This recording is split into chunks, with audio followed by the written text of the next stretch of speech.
Welcome to Oura, your personalized health guide. Your Oura Sizing Kit will help you pick an optimal ring size that ensures maximum accuracy and comfort day and night.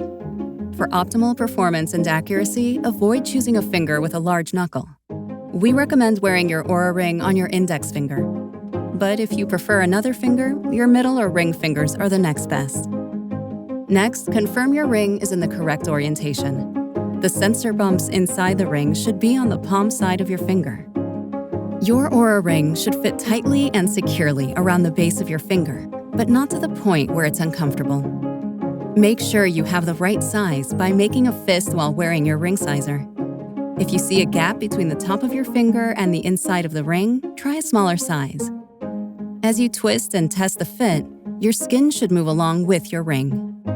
Your fingers expand and contract during the day based on your environment, so we recommend wearing your ring sizer throughout the day for at least 24 hours to confirm the best possible fit for accuracy.